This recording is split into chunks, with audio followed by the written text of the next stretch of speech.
नमस्कार मित्रांनो, मी डॉक्टर जगदीश राठोड आणि आपण बघत आहात माइंड यूट्यूब चॅनल. मित्रांनो, सर्वात महत्त्वाचं आहे की या ठिकाणी आपण आज बघणार आहोत मायक्रो टीचिंगचे फेजेस. म्हणजे आता हे जे आहे त्या फेजेस किंवा त्याचे कंपोनेंट्स किंवा त्याचे ऍक्टिव्हिटीज आहेत ते कशा प्रकारचे असते हे समजून घेणं खूप गरजेचं आहे. कारण की ज्यावेळेस मायक्रो टीचिंगला सुरुवात होते त्याच्या स्किल्सला सुरुवात होते आणि ते स्किल सुरुवात होत असताना त्या स्किलमधील ऍक्च्युअल जो भाग आहे ते फेजेसचा जो आहे तो भाग आहे आणि त्या फेजेसमध्ये phases of the micro teaching म्हणजे त्याचे कोणकोणते पेजेस आहेत, कोणकोणत्या पद्धतीचे त्या पद्धतीने काम करत जावं लागेल. त्यामुळे जे आहे आपल्याला ऍक्च्युअल जे आहे मायक्रो टीचिंग झाल्यासारखं. सर्वात पहिला आहे नॉलेज ऍक्विजिशन फेज.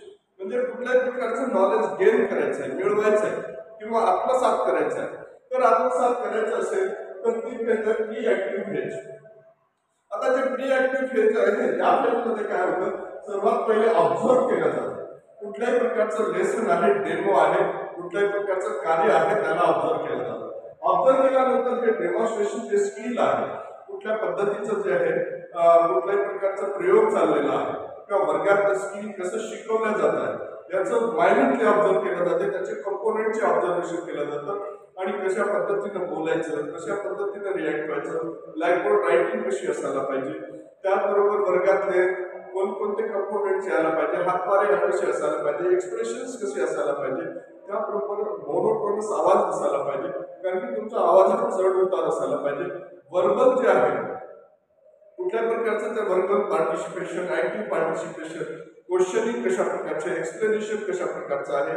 आता तुम्ही कुठं थांबायचं आणि कुठून पुढे जायचं, वरवर कंट्रोल कसं करायचं, या सगळ्या गोष्टीचं नॉलेज कधी मिळेल, ज्यावेळेस डेमॉन्स्ट्रेशन चालू असेल मायक्रो टीचिंगचं त्यावेळेस मिळेल. आणि हे ते मिळवत असताना सर्वात पहिली स्टेज आहे ऑब्झर्वेशन.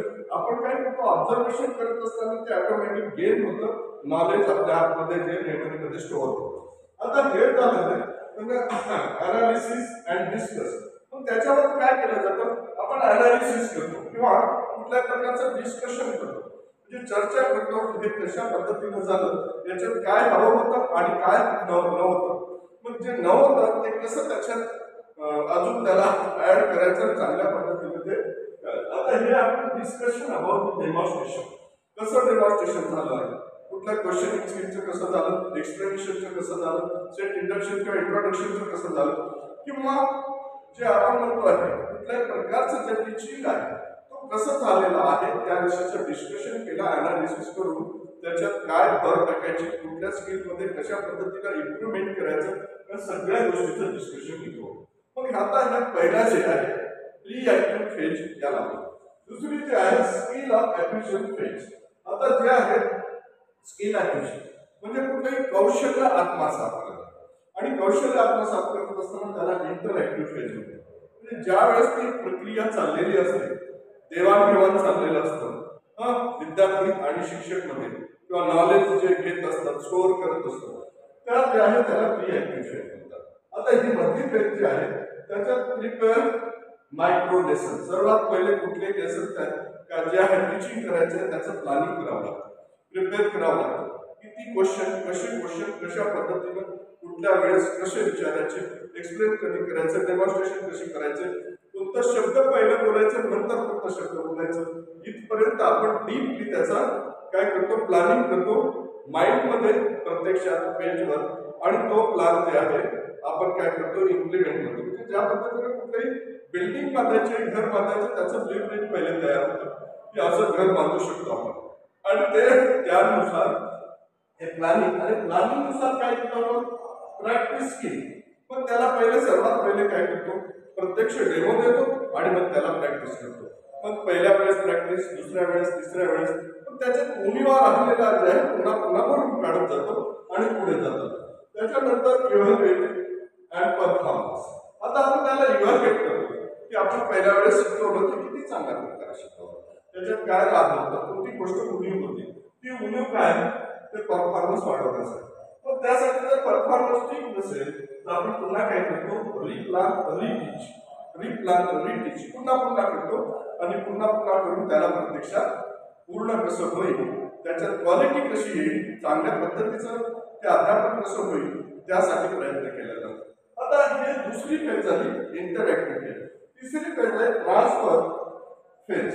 आता याच्यात म्हणजे काय होतं, नॉलेज ट्रान्सफर होतं, स्किल ट्रान्सफर होतं, सगळ्या गोष्टी ट्रान्सफर. त्याला पोस्ट ऍक्टिव्ह फेज म्हटलेलं आहे. काय म्हटलेलं आहे? Post active phase. या फेजमध्ये काय होतं, transfer of skill to the actual teaching situation. आता जे ऍक्च्युअल टीचिंग सिच्युएशन आहे, वर्ग अध्यापन त्याला रिअल अध्यापन म्हणून, ज्यावेळेस वर्गात उभं झालं तर त्यावेळेस शिकवत असताना ते पोस्ट ऍक्टिव्ह फेज मध्ये सगळं नॉलेज आलेलं असतं, सगळ्या गोष्टी माहीत झालेल्या असतात आणि माहीत झाल्यानंतर ते प्रेझेंटेशन आहे. पहिलं प्लॅनिंग, प्रिपरेशन आणि प्रेझेंटेशन, ह्या 3 पी जर आपण लक्षात ठेवलं तर हे जे आहे प्लॅनिंग झालं, प्रिपरेशन झालं आणि प्रेझेंटेशन. आणि हे प्रेझेंटेशन ज्या वेळेस होतं ते ट्रान्सफर ऑफ स्किल, आपली जे स्किल आहे ती आपण प्रत्यक्षात उतरवतो, जे कौशल्य आहे प्रत्यक्षात दाखवतो, टू ऍक्च्युअल टीचिंग सिच्युएशन. जे प्रत्यक्षात वर्ग अध्यापनात त्या गोष्टीचं आपण काय करतो, त्याचा उपयोग करतो. आणि या पद्धतीने जे आहे प्री ऍक्टिव्ह, इंटरॅक्टिव्ह आणि पोस्ट ऍक्टिव्ह जे आहे या पेजेस आहेत, म्हणजे नॉलेज ऍक्विजिशन, स्किल ऍक्विजिशन आणि ट्रान्सफर पेज या पद्धतीने पूर्ण केल्या जाते. नमस्कार मित्रांनो.